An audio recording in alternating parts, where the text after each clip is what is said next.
Assalamualaikum warahmatullahi wabarakatuh. Kali ini saya akan menjelaskan tentang pumping lemma yang termasuk dalam mata kuliah teori bahasa dan otomata. Sebelumnya, perkenalkan, nama saya Denaya Ferainova Lagratra dengan NIM C2C021047 dari kelas reguler B, semester 4, program studi S1 Informatika, Fakultas Teknik, Universitas Muhammadiyah Semarang.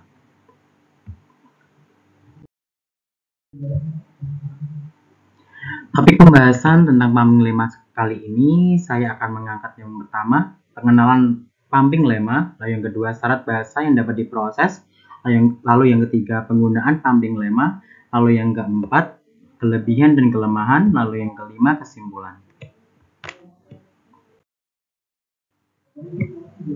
Yang pertama, pengenalan pumping lemma. Teori pumping lemma adalah sebuah alat yang digunakan untuk membuktikan bahwa bahasa tertentu tidak dapat dihasilkan oleh mesin automata tertentu. Dalam teori ini, bahasa didefinisikan sebagai kumpulan string yang memenuhi suatu aturan tertentu. Dalam penggunaannya, teori pumping lemma memerlukan langkah-langkah tertentu untuk membuktikan bahwa suatu bahasa tidak dapat dihasilkan oleh mesin automata tertentu.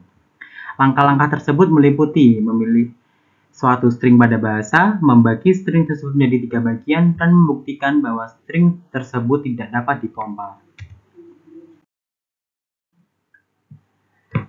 Lalu yang kedua, syarat bahasa yang dapat diproses.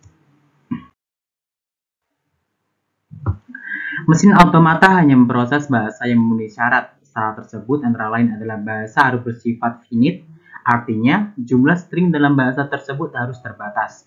Selain itu, bahasa juga harus dapat dijelaskan secara formal dan berisi string-string yang terdiri dari simbol-simbol dari suatu alfabet. Jika suatu bahasa tidak memenuhi syarat tersebut, maka mesin automata tidak dapat memproses bahasa tersebut. Oleh karena itu, teori pumping lemma sangat berguna untuk membuktikan bahwa suatu bahasa tidak dapat diproses oleh mesin automata tertentu. Lalu yang ketiga, kita masuk ke pembahasan penggunaan pumping lemma.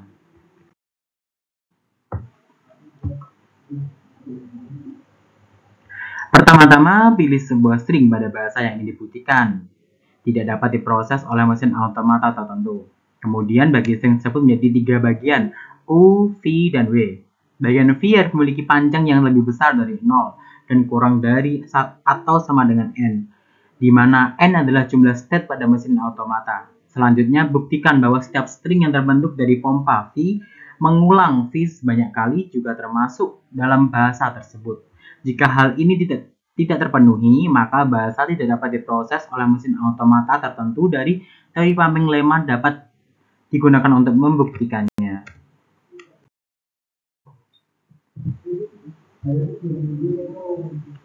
Pumping lemma pada regular language, teorema U, V, dan W. Diketahui L adalah infinite regular language. Pastikan L infinite. Terdapat 17 state N, di mana N adalah bilangan bulat positif. String word X anggota dari himpunan L, di mana X lebih dari N, lebih dari sama dengan N. Dekomposisi X sama dengan U, V, W dapat dilakukan dengan syarat V lebih dari sama dengan 1, lalu yang kedua U, V kurang dari sama dengan N, lalu U, V pangkat I, W anggota dari himpunan L, di mana I sama dengan 0, 1, 2, dan seterusnya.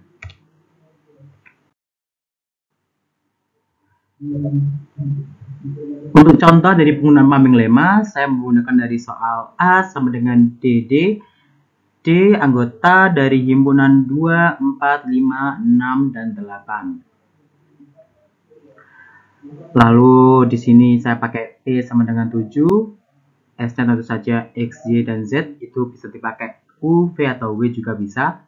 Di sini saya pakai X, Y, dan Z. Pertama, saya di sini setelah memerlukan ini, saya membuat P dan 6 ini pangkatnya menjadi P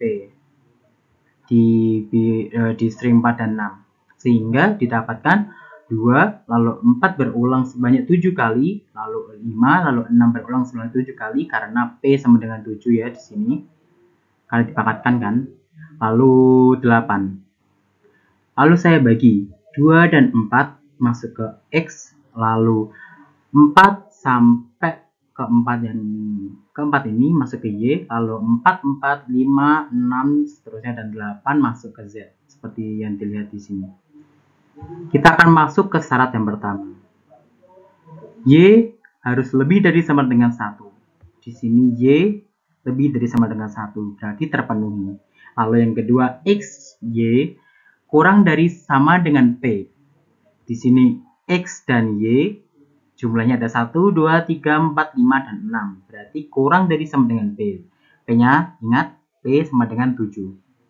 Lalu X, Y, I, Z, anggota dari himpunan A. Di sini sama kayak I sama dengan 2. Maka 2. Jadi, 2, 4, lalu 4, 4, 4, lalu 4, 4, 4, 4. Sehingga, setelah temuan ini telah dibagi menjadi 2. Di sini didapatkan 1, 2, 3, 4, 5, 6, 7, 8, 9, 10. 10 kurang dari sama dengan 7. Berarti syarat ketiga juga terpenuhi. Semua terpenuhi, jadi A adalah not regular atau bahasanya tidak teratur. Selanjutnya, untuk pembahasan yang keempat, kelebihan dan kekurangan dari pumping lemma.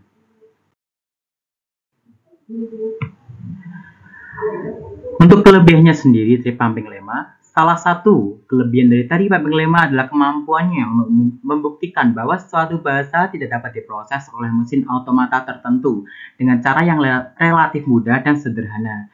Selain itu, teori ini juga dapat digunakan untuk membuktikan bahwa suatu bahasa tertentu memang dapat diproses oleh mesin automata tertentu. Kelemahan dari pumping lemma, kelemahan dari teori ini adalah bahwa teori pumping lemma hanya dapat digunakan untuk membuktikan bahwa suatu bahasa tidak dapat diproses oleh mesin automata tertentu. Teori ini tidak memberikan informasi tentang cara memproses bahasa tersebut jika memang dapat diproses oleh mesin automata tertentu. Ini kurang ya. Lalu selanjutnya, pembahasan yang terakhir adalah kesimpulan. Setelah banyak yang kita bahas kali ini, saya menarik kesimpulan bahwa teori pumping lemma adalah sebuah alat yang sangat berguna dalam membuktikan bahwa suatu bahasa tidak dapat diproses oleh mesin automata tertentu. Dalam penggunaannya, teori ini memerlukan langkah-langkah tertentu untuk membuktikan bahwa suatu bahasa tidak dapat dipompa. Meskipun demikian, teori pumping lemma juga memiliki kelemahan, yaitu hanya dapat digunakan untuk membuktikan bahwa suatu bahasa tidak dapat diproses oleh mesin automata tanpa memberikan informasi tentang cara memproses bahasa tersebut jika memang dapat diproses oleh mesin automata.